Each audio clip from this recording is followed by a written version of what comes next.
By the 12.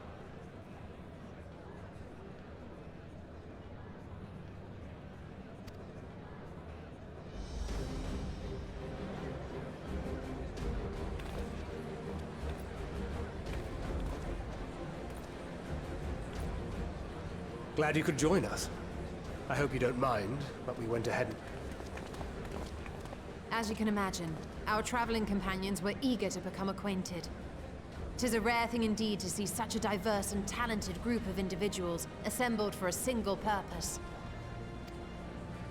We fight not only for the sake of Eorzea, but for the entire world, including the people of Garlemald. Much rides on the efforts of the Ilsabard contingent. Indeed, which is why I am glad to find myself in the company of many trusted comrades, yourselves included.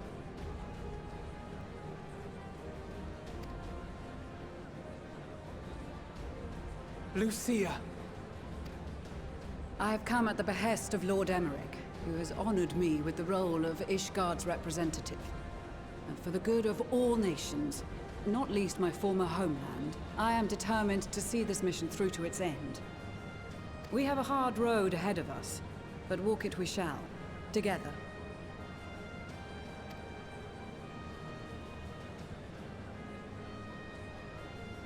We too welcome this opportunity to work together once more. I have faith that, if there is a way to resolve this conflict, we will find it.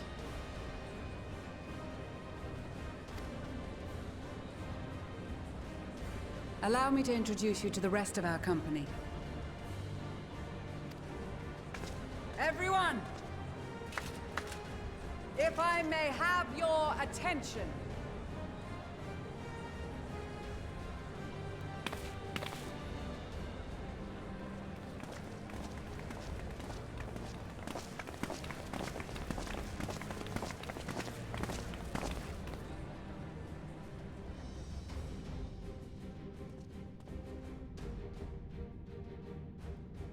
Might I ask you to speak first?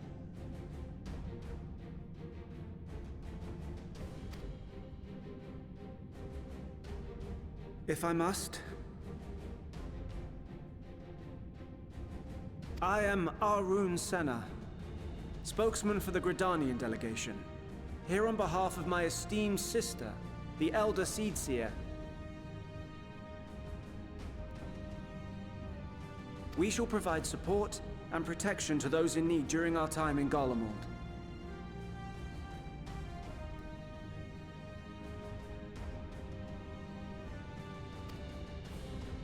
To that end, I am joined by healers selected by the Conjurers Guild, with the Order of the Twin Adder's Finest serving as our escort.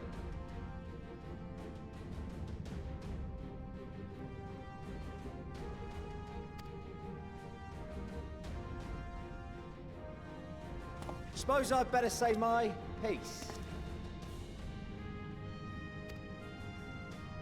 Wait, I know you.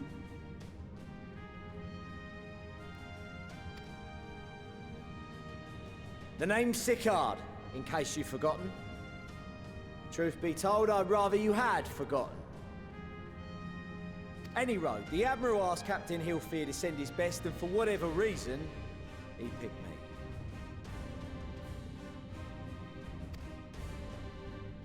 Of course, if I'd refused, I'd be the laughingstock of the bloody executioners, and my reputation's taken enough of a keyhauling as it is. But more importantly, like any pirate worth his salt, I know when you're staring down a storm, you gotta trust in the commander of your ship. So if the Admiral wants us to go to Garlemald, not for plunder and glory, but the promise of peace in our time, then that's what we'll do.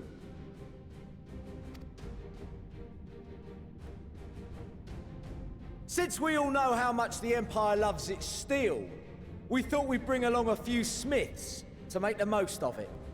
Give them a pile of scrap and they'll cobble together anything you fancy.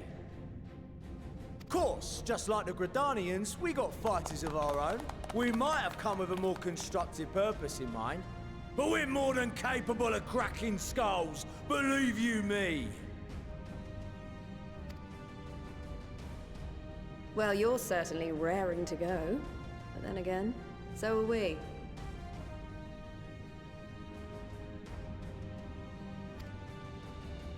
The most dependable warriors of Uldar and Alamigo have assembled at the Sultana and General Aldin's behest.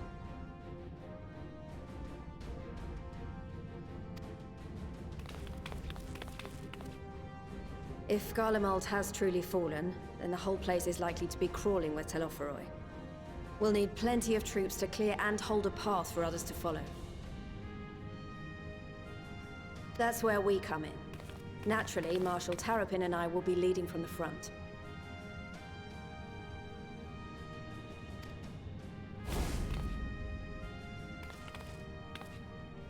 It's been some time since I last saw you in your element on the battlefield.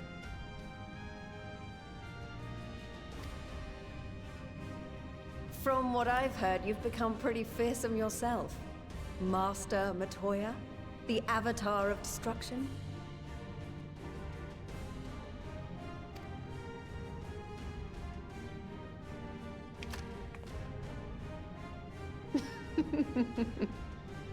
With comrades like these, I know we'll succeed, no matter what awaits us.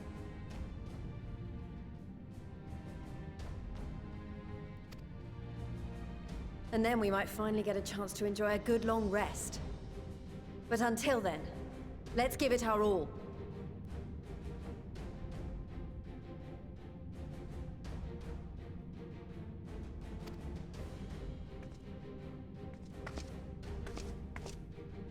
As for Ishgard, we Temple Knights have come in force to uphold our nation's commitment to the peace and welfare of our allies.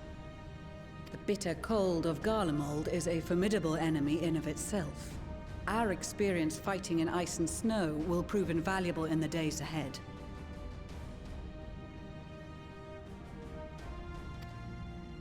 Accordingly, I have been designated commander of the Ilzabard contingent. I will do all in my power to provide you with the leadership and guidance you require. The four high houses, House Hylinart foremost among them, have arranged for a host of machinists to join us on our mission. Their knowledge of Imperial Magitech is sure to be a great boon. They will address any problems of a technical nature, together with the smiths of Limpsa Lomitsa.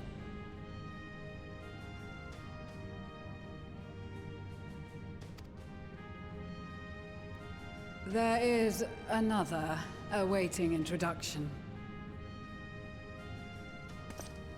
Lord Amonelane!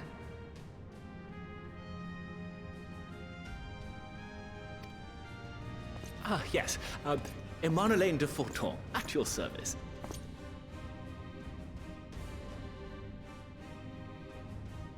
Though, lest there be any misunderstanding, I should stress that I've not become a fearsome warrior while you were away. Rather, far from it, actually. My brother, in his infinite wisdom, decided this would be an excellent chance to make something of myself. Oh, and fight for world peace and all that.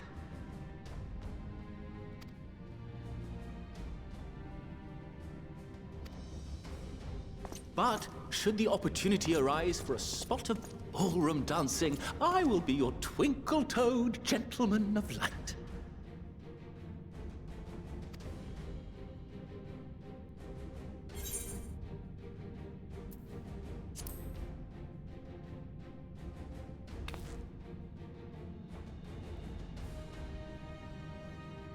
Huzzah! I cannot wait to regale Honoroa with my tales of derring-do.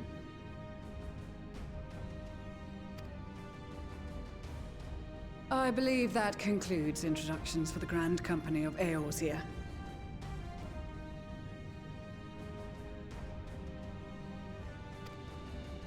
Our allies from the Eastern Alliance were due to arrive some time ago, but it would appear they have been delayed.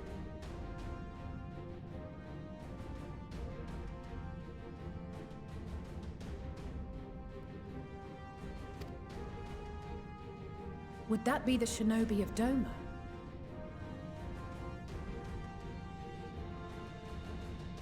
Actually, they've been tasked with relaying messages back and forth between the various Eastern nations. According to Lord Hien, however, an equally capable company of warriors has been sent in their stead.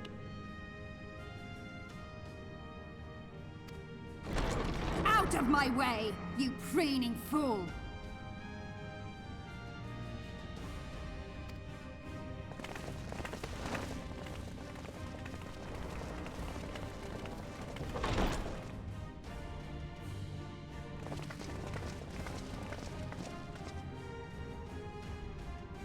Forgive us for coming late. We are the delegates of the Eastern Alliance.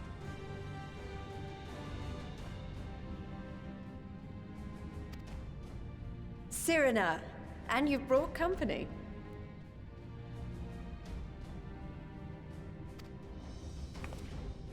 For battle and blood we come, as a step is sorely lacking in both. No towers befoul our lands, so we marched on those of Doma, only to find them beyond our reach. But now our thirst for slaughter will be slaked. No quarter to the enemy! Sadu Hatun, no. We go to make peace with the Iron Men, not war.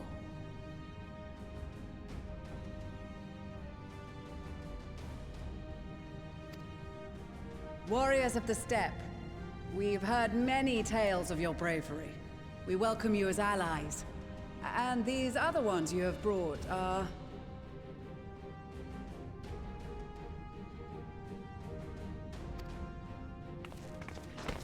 Members of the Dalmascan resistance group, Lente's Tears.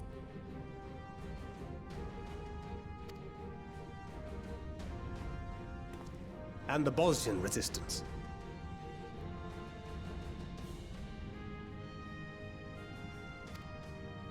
Between them, they have a wealth of experience in espionage, and are particularly adept at infiltrating Imperial facilities. Which is fortuitous, since Garlemald's domain is so vast that I could never hope to handle reconnaissance duties all by myself.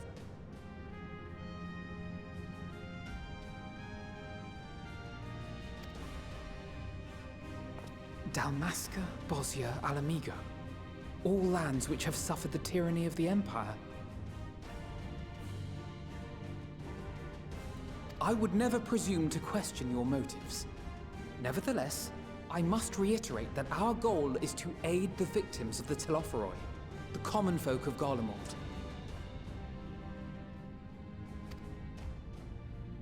And they are victims, make no mistake. Though I understand that many may struggle to see them as such.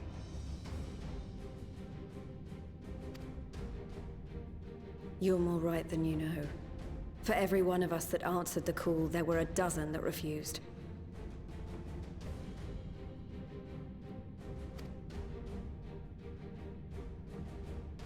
Not only in Alamigo, but everywhere we went.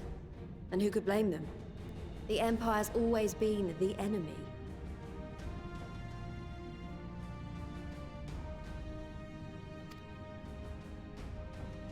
But after seeing what we've seen, fighting and working against and with Garleans, there's no denying the simple truth.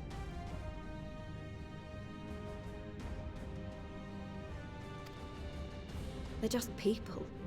No different from you or I. They've got their share of liars and murderers, but so do we.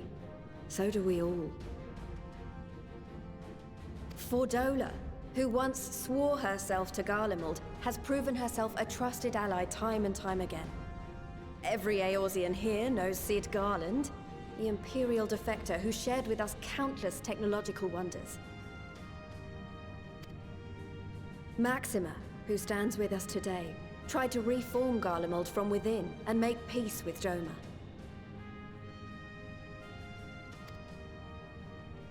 So you can believe me when I say that every fighter here understands and accepts that the Imperials are not monsters and are deserving of help. Or at least that they were able to put aside their feelings for the greater good.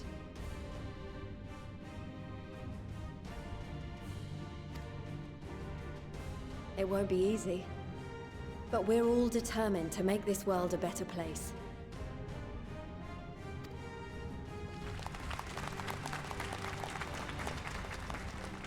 What lingering concerns I may have had were clearly unwarranted. I agree with everything you said wholeheartedly.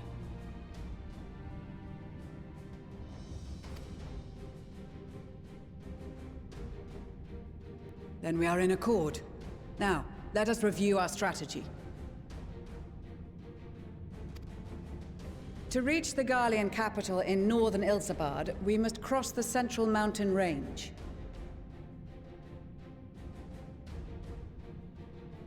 Fortunately, Garlond Ironworks can provide aerial transport, sparing us this most treacherous part of our journey.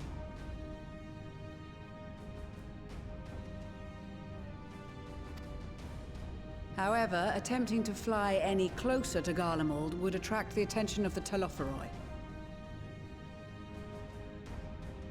As they appear to have seized control of the majority of the Imperial military, we must assume that includes its fleet.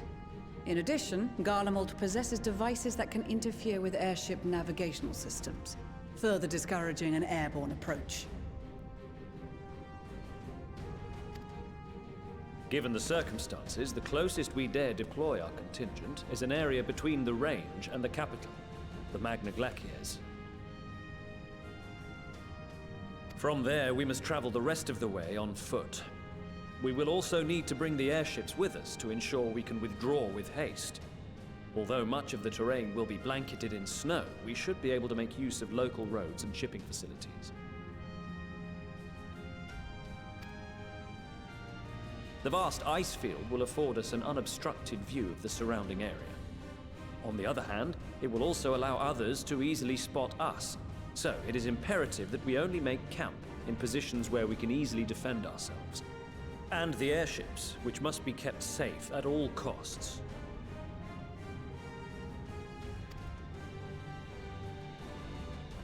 We cannot account for every possibility, so we must be prepared to think on our feet.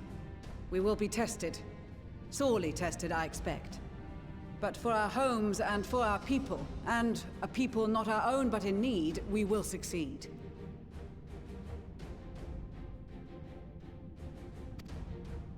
Spare no effort in your preparations. Once we depart, there is no turning back.